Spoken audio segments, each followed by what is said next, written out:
हिंद दोस्तों, practical astrology में आपका स्वागत है। मैं अविनाश। आज इस वीडियो में बात करेंगे कुंडली के मारक भाव के बारे में, यानी कुंडली का दूसरा भाव धन भाव, इसको मारक भाव बोलते हैं। और कुंडली का सप्तम भाव, यानी कि जो इसको भी मारक भाव बोलते हैं। तो मुख्य रूप से आप मारक की थ्योरी हम समझेंगे। तो कुंडली का पहला भाव होता है उसको लगन भाव बोलते हैं।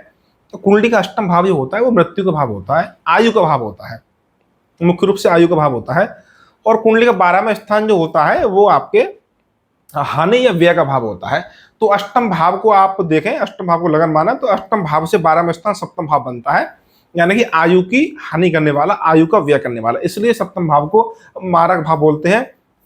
इसी प्रकार से अष्टम से अष्टम यानी भावार्थ भाव सिद्धांत के अनुसार अष्टम से अष्टम यानी तीसरा भाव भी आपके आयु का भाव माना गया है। और उस तीसरे भाव से 12वां स्थान आपका बनता है दूसरा भाव।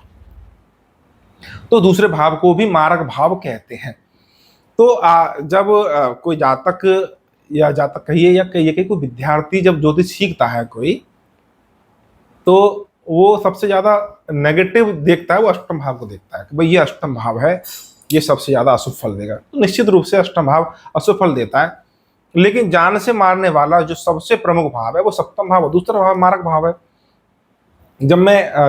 हम जब शुरुआत में जब ज्योतिष सीख रहे उस समय पे दूसरे भाव में बैठे ग्रहों की दशा, दूसरे भाव के स्वामी की दशा, सप्तम भाव में बैठे ग्रहों की दशा, सप्तम भाव के स्वामी की दशा जब चलती थी, तो हम यानी कि मैं दूसरे भाव से संबंधित अच्छे फल और सप्तम भाव से संबंधित अच्छे फल को ही बताता था।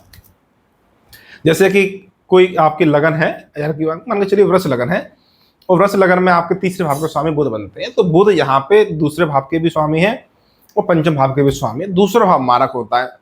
तो मुख्य रूप से क्योंकि जब जातक ज्योतिष सीखते हैं, विद्यार्थी ज्योतिष सीखते हैं, तो वो आपके लघु पाराशरी सिद्धांतों को नहीं पढ़ते हैं, तो वो मारक और कारक का अर्थ नहीं जानते हैं, समझ नहीं पाते हैं कि मारक क्या होता है।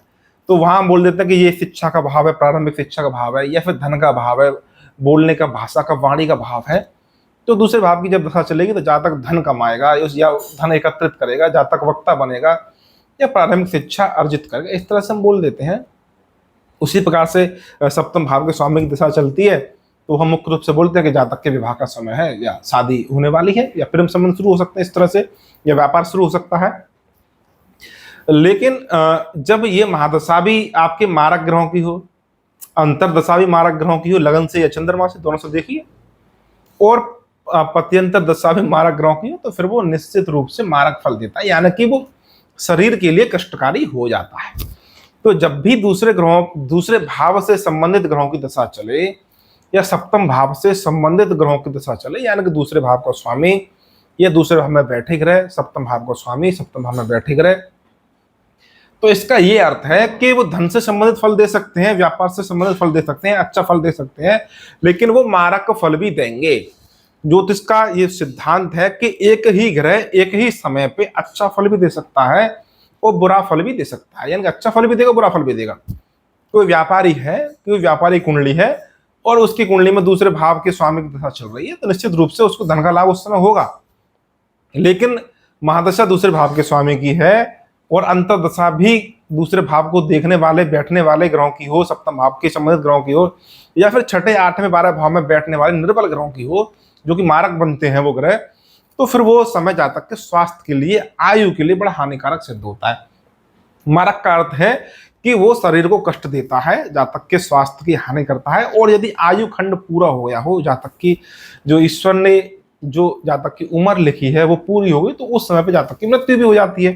हालांकि जब किसी भी जातक की भविष्यवाणी करना, मृत्यु की भविष्यवाणी करना बहुत ही कठिन काम है, लेकिन इतना तो हम बता ही सकते हैं आपको कि अमुक ग्रह जो आपके चल रहे हैं, जो मारक भाव से संबंधित हैं, वो आपको अच्छा फल तो दे रहे हैं, अच्छा फल देंगे भी यदि बली हैं, लेकिन वो उसके साथ साथ मारक का फल भी आपको देंगे।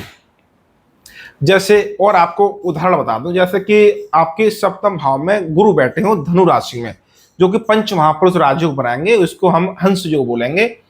आपके सप्तम भाव में धनु में बैठे हो या मीन में बैठे हो, सप्तम भाव में बैठे हो, तो देखने के लिए ऐसा लगेगा कि ये पंच महापुरुष राजयोग के अंतर्गत हंस योग बना रहे हैं, गुरु बना भी रहे हैं। लेकिन यदि ऐसे गुरु की जब दशा चलेगी तो अच्छा फल वो आपको जरूर देंगे, लेकिन वो मारक का फल भी आपको जरूर ही देंगे, क्योंकि वो सबसे ज्यादा शुभ ग्रह है और इसलिए सबसे ज्यादा मारक का फल गुरु को ही देना है। ये सिद्धांत जो है वो लघु पाराशर सिद्धांत या पाराशर होरा शास्त्र के अनुसार आप समझ सकते हैं। केंद्र के जो स्वामी शुभ ग्रह बन जाता है तो वो शुभ ग्रह अपने शुभत्व की यानी कि शुभता की हानि सबसे ज्यादा करता है, ये नियम है। तो गुरु जब केंद्र का स्वामी बनेगा, सप्तम भाव का स्वामी बनेगा, सप्तम भाव में बैठ जाएगा, अपनी राशि में बैठेगा, तो ये पंच महापुरुष राजयोग के अंतर्गत योग तो बनाएगा, लेकिन ज्योतिष का वही सिद्धांत जो मैंने आपको बताया कि अशुभ फल के साथ साथ वो अशुभ फल भी एक साथ एक ही समय पर मिल सकता है। तो इसलिए सप्तम भाव में गुरु बैठे हों, शुक्र बैठे हों, शुक्र को दूसरे नंबर पर रखा गया है मारक श्रेणी में, क्योंकि दूसरे श्रेणी की द्वितीय श्रेणी के आपके शुभ ग्रह हैं। इसी प्रकार से आपके दूसरे भाव में गुरु बैठे हो, शुक्र बैठे हो, तो ये ना समझने की भूल करें कि ये बड़े शुभ ग्रह हैं और ये धन संपत्ति देंगे या सप्तम भाव से संबंधित बहुत अच्छा फल देंगे। हो सकता है कि आपको अच्छा फल देखने को मिल जाए, लेकिन ये मारक फल भी आपको जरूर देंगे, विशेषकर तब जब महादशा के साथ साथ अंतरदशा और पत्यंतर दशा लगन से चंद्रमा से देखने पर यह सिद्ध हो जाए कि ये दोनों महादशा और अंतरदशा दोनों और पत्यंतर भी आपकी मारक ग्रहों की चल रही है। और यदि गोचर भी आपके शनि गुरु का आदि अशुभ भावों को टच कर रहा है, अशुभ भावों से छू के जा रहा है गोचर, तो निश्चित रूप से आपका ये अशुभ फल देने वाले मिलेंगे। तो उम्मीद है कि जो मैं कहना चाह रहा हूं आप समझ रहे होंगे कि दूसरे भाव से संबंधित और सप्तम भाव से संबंधित शुभ ग्रह या इनके भाव के स्वामी, इनमें बैठने वाले ग्रह अच्छा फल तो दे सकते हैं, लेकिन वो आपके मारक फल भी आपको जरूर देखने को मिलता है। जैसे कि पॉलिटिशियन होते हैं, जो कुंवर राव साहब अपनी किताबों में बताते हैं, लिखते हैं कि राजनेताओं के लिए दूसरे भाव के या सप्तम भाव से संबंधित जो दशाएं होती हैं, मारक ग्रहों की दशाएं होती हैं, और ये मारक ग्रह यदि निर्बल हो तब और ज्यादा अशुभ फल देखने को मिलता है। तो ऐसी स्थिति में जरूरी नहीं कि जातक के स्वास्थ्य ही खराब हो, ऐसा भी हो सकता है कि जातक का करियर ही खराब हो जाए। कोई राजनेता है, कोई पॉलिटिशियन है और उनके कुंडली में आपके सप्तम भाव में निर्बल बैठे ग्रहों की, या सप्तम भाव के स्वामी जो निर्बल है, दूसरे भाव का स्वामी जो निर्बल होकर बैठा हुआ है, उसकी दशा चल रही हो, अंतर्दशा भी इसी प्रकार की हो, पत्यंतर भी इसी प्रकार का हो, तो ऐसा नहीं है कि उनका स्वास्थ्य खराब हो। ऐसा भी हो सकता है कि उनका राजनीतिक करियर पे कुछ दाग लग जाए या उनका राजनीतिक करियर डूब जाए। तो उम्मीद है कि आप जो है मारक से संबंधित कुछ समझे होंगे, कुछ अच्छा आपको लगा होगा, और इसकी और विशेष जानकारी चाहिए तो आप लघु पाराशर सिद्धांतों को पढ़िए, समझिए। वो सिद्धांत ही सबसे ज्यादा महत्वपूर्ण है, उन्हीं के आधार पर फल कथन किया जाता है, उनके बिना ज्योतिष शून्य है, कुछ भी नहीं है। लघु पाराशर सिद्धांतों का अध्ययन आप जरूर करिए। उम्मीद है कि ये वीडियो आपको अच्छी लगी होगी। आज की वीडियो में इतना ही। वीडियो को लाइक करिए, शेयर करिए। धन्यवाद।